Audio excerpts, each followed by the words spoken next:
தந்தை, மகன், தூய ஆவியாரின் பெயராலே ஆமென். முதல் வாசகம். சிம்சோனின் பிறப்பு முன்னறிவிக்கப்படுகிறது. நீதித்தலைவர்கள் நூலிலிருந்து வாசகம். அதிகாரம் 13. இறை வார்த்தை 2 முதல் 7 முடிய மற்றும் அதிகாரம் 24 முதல் 25 முடிய. அந்நாள்களில் சோராவைச் சார்ந்தவரும் தான் குலத்தவருமான ஒருவர் இருந்தார். அவர் பெயர் மனோவாகு. அவர் மனைவி மலடியாய் இருந்ததால் குழந்தை பெறவில்லை.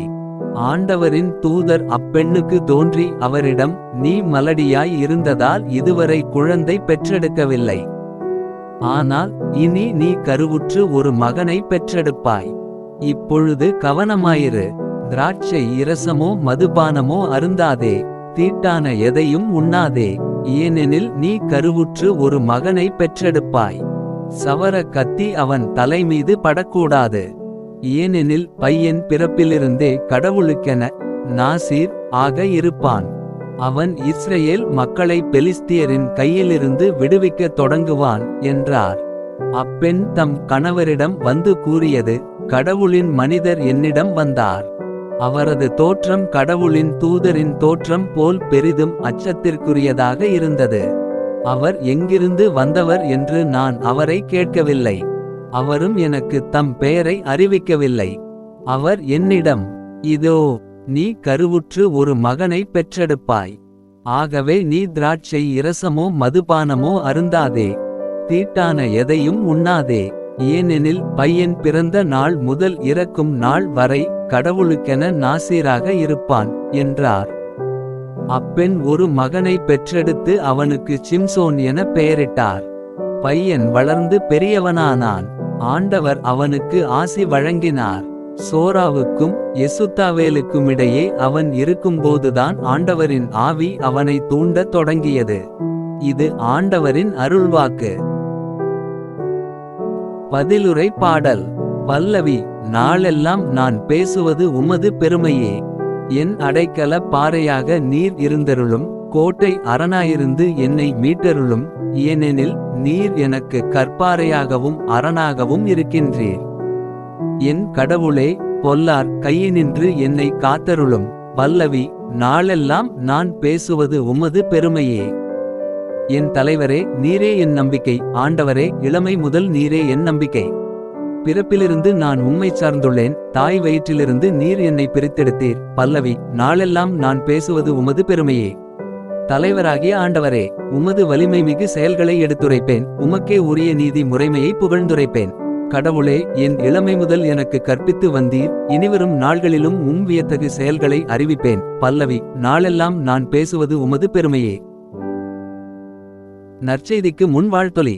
அல்லேலூயா, அல்லேலூயா. ஈசாயின் குலக்கொழுந்தே, மக்களுக்கு ஓர் அருஞ்சின்னமே, எமை மீட்க எழுந்தருளும். தாமதம் செய்யாதேயும். அல்லேலூயா. நற்செய்தி வாசகம். திருமுழுக்கு யோவானின் பிறப்பு முன்னறிவிக்கப்படுகிறது. லூக்கா எழுதிய தூய நற்செய்தியிலிருந்து வாசகம். அதிகாரம் 1. இறை வார்த்தை 5 முதல் 25 முடிய. யூதேய நாட்டில் ஏரோது அரசனாக இருந்த காலத்தில் அபியா வகுப்பைச் சேர்ந்த செக்கரியா என்னும் பெயர் கொண்ட குரு ஒருவர் இருந்தார். அவர் மனைவி ஆரோனின் வழி வந்தவர். அவர் பெயர் எலிசபெத்து. அவர்கள் இருவரும் கடவுள் பார்வையில் நேர்மையானவர்களாய் விளங்கினார்கள். ஆண்டவருடைய அனைத்து கட்டளைகளுக்கும் ஒழுங்குகளுக்கும் ஏற்ப குற்றமற்றவர்களாய் நடந்து வந்தார்கள். அவர்களுக்கு பிள்ளை இல்லை, ஏனெனில் எலிசபெத்து கருவுற இயலாதவராய் இருந்தார். மேலும் அவர்கள் வயது முதிர்ந்தவர்களாயும் இருந்தார்கள். தம்முடைய பிரிவின் முறை வந்தபோது செக்கரியா கடவுளின் திருமுன் குருத்துவ பணி ஆற்றி வந்தார். குருத்துவ பணி மரபுக்கு ஏற்ப ஆண்டவரின் திருக்கோவிலுக்குள் சென்று தூபம் காட்டுவது யாரென்று அறிய சீட்டு குலுக்கி போட்டபோது அது செக்கரியா பெயருக்கு விழுந்தது. அவர் தூபம் காட்டுகிற வேளையில் மக்கள் கூட்டத்தினர் அனைவரும் வெளியே இறைவனிடம் வேண்டிக் கொண்டிருந்தனர். அப்பொழுது ஆண்டவருடைய தூதர் ஒருவர் தூப பீடத்தின் வலப்பக்கத்தில் நின்றவாறு அவருக்கு தோன்றினார். அவரை கண்டு செக்கரியா அச்சமுற்று கலங்கினார். வானதூதர் அவரை நோக்கி, செக்கரியா, அஞ்சாதீர், உமது மன்றாட்டு கேட்கப்பட்டது. மனைவி எலிசபெத்து உமக்கு ஒரு மகனை பெற்றெடுப்பார். அவருக்கு யோவான் என பெயரிடுவீர். நீர் மகிழ்ந்து பேருவகை கொள்வீர். அவரது பிறப்பால் பலரும் மகிழ்ச்சியடைவர். அவர் ஆண்டவர் பார்வையில் பெரியவராய் இருப்பார். திராட்சை மதுவோ வேறு எந்த மதுவோ அருந்தமாட்டார். தாய் வயிற்றிலிருக்கும் போதே தூய ஆவியால் முற்றிலும் ஆட்கொள்ளப்படுவார். அவர் இஸ்ரவேல் மக்களுள் பலரை தம் கடவுளாகிய ஆண்டவரிடம் திரும்பி வரச் செய்வார். எலியாவின் உளப்பாங்கையும் வல்லமையையும் உடையவராய் அவருக்கு முன் செல்வார். தந்தையரும் மக்களும் உளம் ஒத்துப்போகச் செய்வார். நேர்மையாளர்களின் மனநிலையை கீழ்ப்படியாதவர்கள் பெறச் செய்வார்.